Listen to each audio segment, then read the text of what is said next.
Is trading Forex gambling? Let's talk about that and more right now.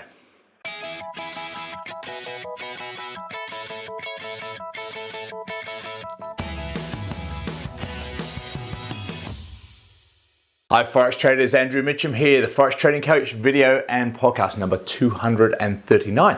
And I want to talk about Forex trading and gambling. Are they the same thing? Well, I certainly don't think they are, but I've had a comment today. It's been on YouTube. And it's from a guy who said, Andrew, all you're doing is you're gambling. Trading's not real. It's a terrible thing to do. You're just a gambler. Well, a number of answers to that really. Thousands of people, hundreds of thousands of people around the world make their living from trading Forex. But there's more to it than just that. You see, the problem is today is it's very easy to blame other people. Social media means that people can moan and groan and, sort of vent their anger and frustration very, very easily. And you generally find that the people that are doing well and busy in life and entrepreneurs, etc., they don't bother with this sort of whinging and moaning and typing stuff everywhere because they're too busy enjoying life and doing things and making money and, and spending time with their family to worry about sitting doing all this criticism stuff. And as a trader, it's very, very easy if things go wrong to blame everybody else. To blame the broker, to blame the platform, to blame, the robot that you bought, to blame all these different things, to blame the indicator, to blame your strategy, to blame your coach, whatever it might be. It's very, very easy to blame other people. Or in fact, for most people, the real reason that they don't do well is through lack of learning, lack of discipline, lack of focus, controlled risk, all those type of things. So for me personally, it is definitely not gambling. I am the most ungambling person, if that's a word, that I know. I've never betted on horses or dogs or anything like that. I've never bought a lotto ticket ever. I've been to a casino probably 3 times in my entire life, and that's briefly. I'm not a casino person, I'm not a gambling person, and Forex trading is not gambling.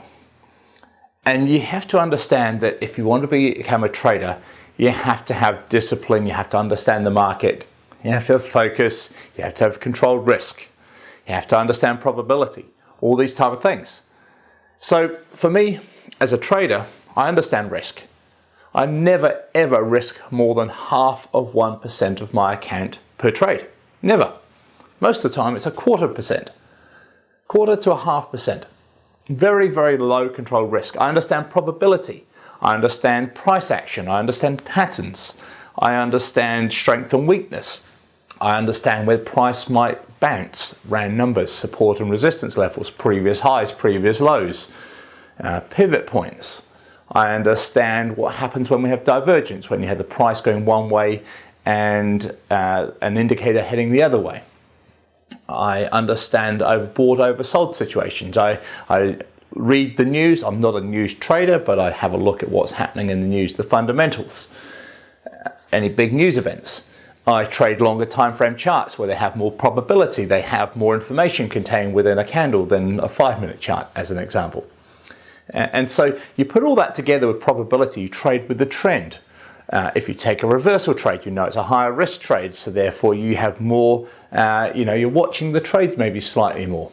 But if you're trading with the trend, you're trading after pullbacks, you're trading so that you have maybe a round number to protect your stop loss. You trade so that you don't have to break a new high or a new low to get to your profit target. All these type of things add probability to your trade and to your strategy.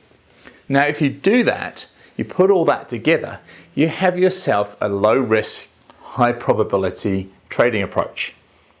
So therefore, when you start adding probability and you add reasons for a trade and you have lots of reasons to protect the trade and your stop loss and you have control risk, you're actually trading. You're reading the market, you're trading. Not every trade will go well. Not every day, not every week, not even every month will go well.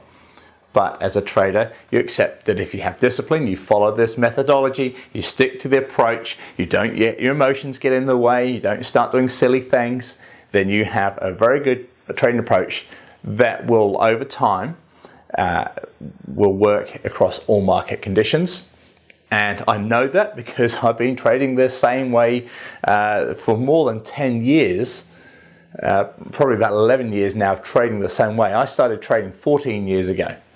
But it took me a number of years to get to where I could understand the market and have a strategy. Now, most people give up in that time, or they start gambling, they take too big a position size, they start arguing with the market or the broker, or sort of not placing stop losses, doing silly things, and then it's very easy to say it's gambling and it's the market's fault, it's everybody else's fault. It's not.